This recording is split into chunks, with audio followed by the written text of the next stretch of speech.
एक तांत्रिक जिसने अपने गुस्से में आके करीब 80 लोगों को मौत के घाट उतार दिया, फिर भी आज उसकी पूजा की जाती है। कैलाश पे जाने वाला इकलौता इंसान बना। आज भी लोग उसे भगवान का रूप मानते हैं। भयानक तांत्रिक से एक पूजनीय संत बन जाता है।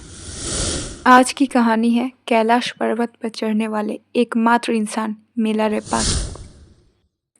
तिब्बत की पहाड़ियों में बहुत सुंदर गांव था। उसी गांव में जन्म हुआ एक बच्चे का, जिसका नाम पड़ा मिलारेपा। पिता के पास अच्छी जमीन जायदाद, घर सुख संपन्न।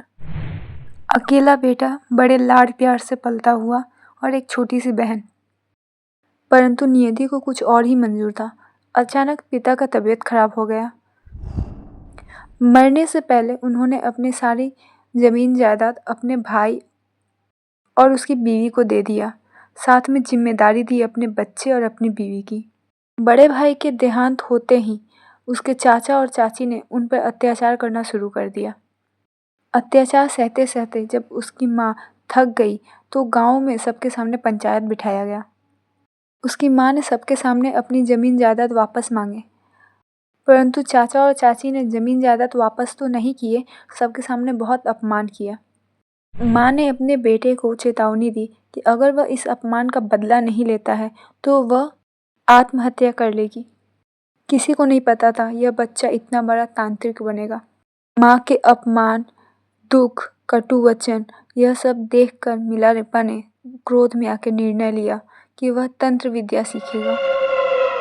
उनके गुरु थे युंगटन, जो कि बहुत बड़े तांत्रिक थे और वो भी बहुत शक्तिशाली माने जाते थे। युंगटन ने मिलारेपा को तंत्र विद्या सिखाया। मिलारेपा सिर्फ बदला लेना चाहता था और इस बदले के कारण वह भूल गया था कि क्या सही है और क्या गलत। मिलारेपा ने मौत का मंत्र सीखा। यह ऐसा मंत्र था कि मिलारेपा बिना अपने दुश्मनों के सामने आए भी उनको मार सकते थे। मिलारेपा ने प्राकृतिक शक्तियों को भी नियंत्रित करना सीख लिया, विशेषकर ओलावृष्टि करना। इसी ओलावृष्टि का प्रयोग उन्होंने अपने चाचा और चाची के गांव पे किया, जिस कारण पूरा का पूरा गांव तबाह हो गया। खेत फसल सब तबाह हो गए। लोगों के घर के छत गिर गए। करीब 80 लोग मारे गए। मिलारेपा के चाचा और चाची भी मारे गए। इस तरह मिलारेपा का बदला पूरा हुआ। परंतु ऐसा करने के बाद ही मिलारेपा को अपनी गलती का एहसास हुआ। उनके मन में अपराध बोध आ गया कि उन्होंने कितनी बड़ी गलती की, कितने निर्दोष मारे गए।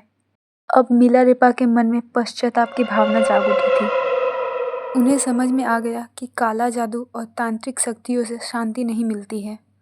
वे आत्मिक मुक्ति चाहते थे। इसी दौरान उनकी मुलाकात एक बौद्ध लामा से हुई, जिन्होंने उन्हें आध्यात्मिक ज्ञान दिया। उन्होंने उसे मारपा के पास जाने को कहा। मारपा बौद्ध धर्म के एक बहुत बड़े गुरु थे। मिलारेपा मारपा से मिलने के लिए चल पड़े। गुरु मारपा से मिलकर उन्होंने अपनी गलतियों को स्वीकार किया और आत्मिक शांति का मार्ग पूछा। गुरु मारपा ने उन्हें तुरंत शिष्य नहीं बनाया, बल्कि उनकी कठिन परीक्षा ली। कठिन परिश्रम करने के बाद भी, सालों तक काम करने के बाद भी मारपा ने मिलारेपा को कोई भी ज्ञान नहीं दिया। जब भी मिलारेपा छुप के ज्ञान लेना चाहता था, तब तक बाकी शिष्य उसे निकाल देते थे। थक कर एक दिन वह गुरु पत्नी के पास गया, उनसे जाकर मदद मांगी। गुरु पत्नी को उन्होंने बताया कि मुझे ज्ञान चाहिए, मेरी उम्र ढल रही है, मुझे अभी तक कोई ज्ञान नहीं मिला। गुरु पत्नी ने मारपा के नाम से एक चिट्ठी लिखी और वह चिट्ठी देते हुए मिलारेपा को कहा कि यह इंसान भी दीक्षा दे सकता है, तुम इसके पास जाओ।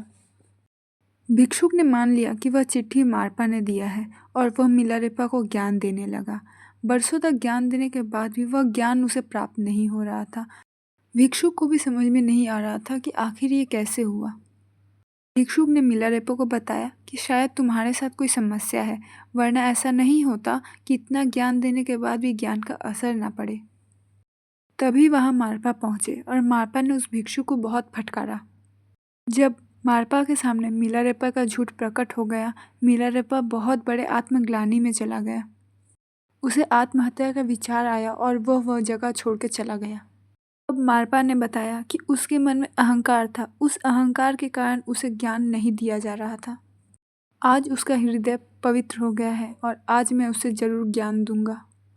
अब वह मिलारेपा को खोजकर वापस लाया और उसे दीक्षा देने लगा। कहानी अच्छी लगी है तो चैनल को सब्सक्राइब ज़रूर करिएगा।